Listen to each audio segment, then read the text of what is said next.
Hey, it's Dr. Susan Pierce Thompson, and a little while ago we asked our Bright Lifers what their very, very favorite vlogs of all time were. And this vlog here, called How to Give Loving Support, came to the very top of the list. So we're going to go back to our Best of the Vlog series here, and this vlog will not only help you interact within the Bright Line Eating community, but I predict it will have an impact on all your relationships for the better. Check it out. So I don't know if you caught this, but over the last couple weeks, we launched a course called Bright Line Freedom. It's the second time we've offered it. It's an amazing course. People just got so much out of it the first time. It's going to happen again. And we launched Reboot Resume a few months ago, and something happened at the beginning of Reboot Resume that relates to this vlog. What happened was both of these courses are really fostering of community support and connection. It's not required, but it's encouraged and facilitated that people call each other, make connections, support each other. And in fact, in Bright Line Freedom, there's a huge focus on this part of us that wants to isolate us, to keep us safe when we're struggling, to keep us safe from criticism, from judgment, from feeling less than or not a part of the group, from being rejected, a part that wants to keep us safe. It's called the isolator. And Everett Considine, who's running Bright Line Freedom, is the world's expert in the isolator, this particular part. It shows up particularly strongly in food addiction and food addiction recovery when we eat. The force of the isolator is almost overwhelming to keep us from getting the support that would help us to resume quickly and effectively. Even in me, like, I'm an extreme extrovert. I've got tons of friends. And even in me, when I'm struggling, I feel the part of me that wants to step away, figure it out on my own, like write the situation on my own, do better, like feel better, get myself back into a better place, and then come talk to my friends about what happened. Talking about it in the moment is really hard because the isolator keeps us from doing that. So anyway, Reboot Resume was also a course that had a lot of fostering of community support, and something happened in the first few weeks of Reboot Resume that I totally didn't expect or anticipate. I heard from a few people. This wasn't endemic or widespread. It wasn't a lot of reports, but I heard a few reports of people saying, hey, I just called this person off the phone list and I was struggling and I felt really judged, lectured, moralized to. The support I got was not helpful. And I thought, really? In our community? And then I thought, of course. Like, we pull from society, and how to effectively support someone who's struggling or support someone at all is not really well known or communicated or shared in our culture. This is not a skill set that's like part of elementary school, part of high school, part of college, part of therapy, part of, really, when do you learn this? So I thought I would shoot a vlog, and someone actually wrote me a private Facebook message saying, would you please shoot a vlog on this? Like, we have a subset of our community that could really use to up-level their skills in the effective, compassionate, supporting people domain. So first of all, I just want to say, if you're watching this and feeling like, oh, shoot, I wonder if I've hurt people or whatever, I just want to express loving compassion for you. It's okay, and we're all learning in all the ways that we're learning. It's one of the things that's beautiful about this community is that we love and support everybody to be right where they're at and to learn what they need to learn. And that includes the instances where we're trying to support people in loving them where they're at, and we drop the ball and, we actually, didn't really know how to do that well. So What are the principles of effective support? They're pretty few. They're pretty few. I'm going to start with a blanket rule because I want to give you a cheat sheet that you can just kind of jot down literally on a sticky note this big and just keep by your phone or whatever, keep in your phone. The master rule is never give advice. Never. Never give advice. I could also sort of sub-bullet under that, never try to help. Meaning, never try to help them figure out what to do. Now, there's a reason why when someone's, for example, struggling to keep their bright lines bright, and you try to help them figure out what to do, it goes sideways. Because helping them figure out to do means like, are you prepping your food in advance? And are you making your phone calls? And maybe you could, eat your dinner earlier so there's not as much space between lunch and dinner. Like helping them with that is basically joining forces with their food controller. Like the part of them that's inside of them that's already saying, we should be prepping our food, and why are we letting so much time go between lunch and dinner, and how come we're not making more phone calls, and we got to keep our bright lines bright. And that part of them is really afraid of being hurt by the food anymore, afraid of the weight continuing to go up, afraid of failing at this like they failed at every other attempt at everything else before. That part is already freaked out. And it's in a war with the food indulger part that's like, this is too extreme and I can't do this for the rest of my life. And, we've got a birthday dinner on Friday, and are you telling me that I have to bring my scale or, only eat a salad and chicken breast or, Like there's a rebel or an indulger part that, is in a war with the food controller part. And when you start to troubleshoot what they could do to make it all better, when you start helping or giving advice, you're basically getting into the boxing ring and exacerbating that war between those parts that already exist. I promise you, if the person's been around bright line eating at all, they know they should be prepping their food. They know they should be making phone calls. They know they should only be keeping 4 to 6 hours between meals, right? Like, they know.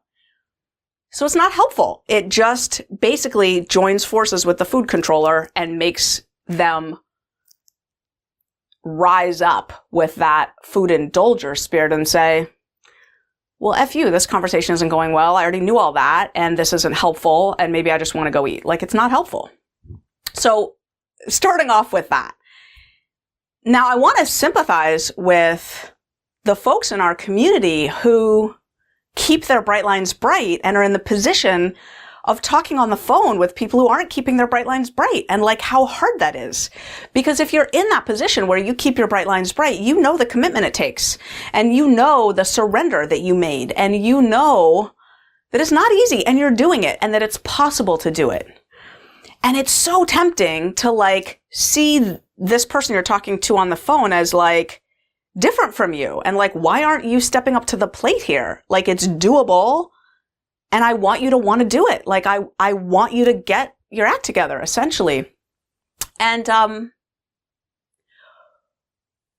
what I want to share that might be a helpful sort of reframe on that is that that person who's in the food right now, or not really surrendered to this way of life or way of eating or whatever, isn't that different from you. What they are is that they're in a different place than you on the arc of the trajectory of the journey. They're maybe back where you were a few years ago or a decade ago or whatever, when you weren't willing either.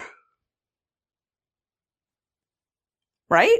Like, didn't you get to the point of surrender and bright line eating because like you beat your head against the brick wall for a long time?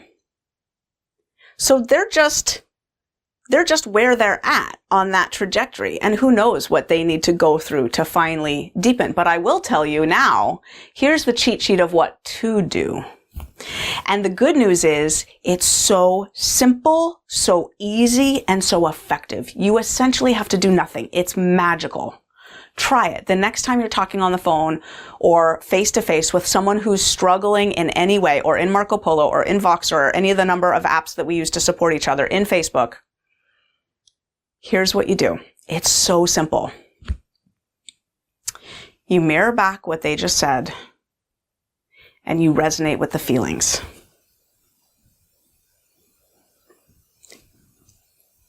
If you're in a live conversation with them, you can just mirror back what they said. I know for a lot of people, this feels like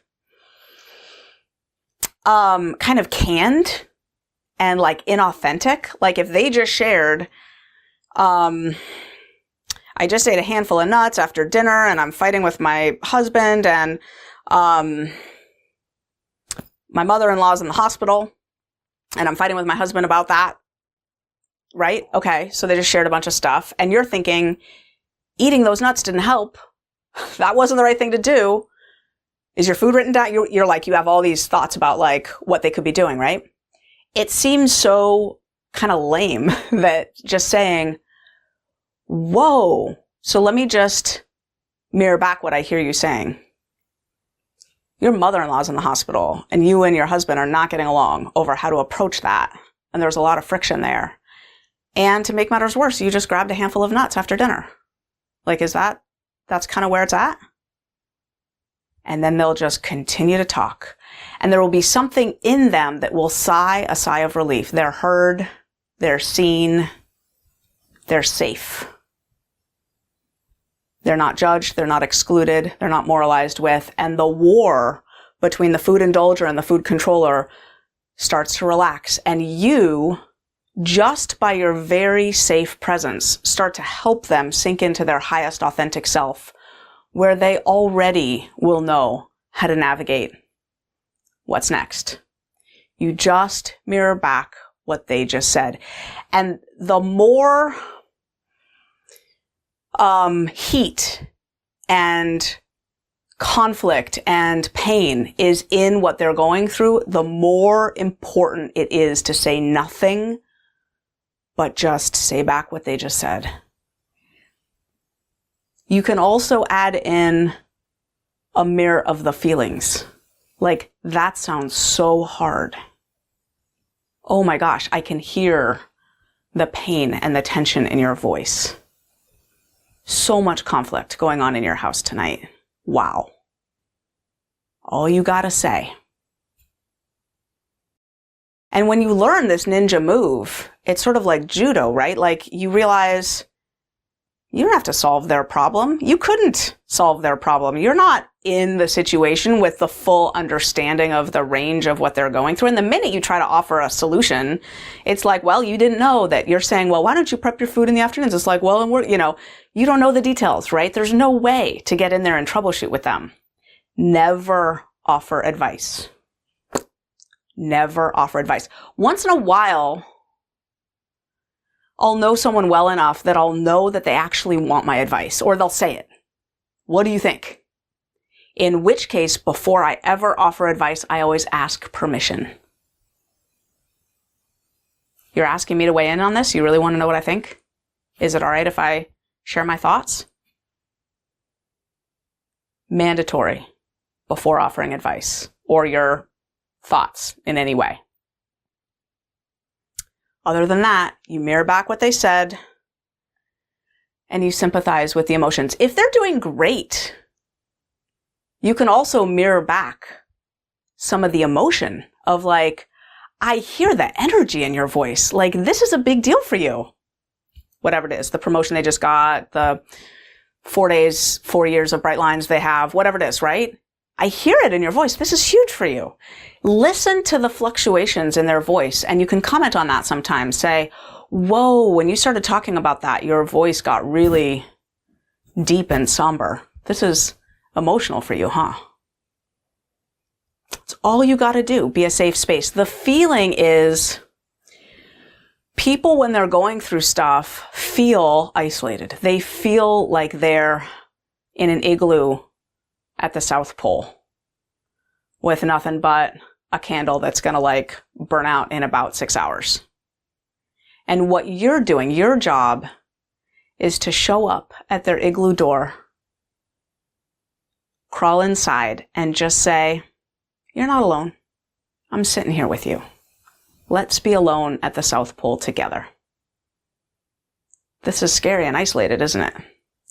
It's all you got to do. Your presence is enough. People have their answers inside of them. And with enough safety and enough compassion, they will know what the next right move is.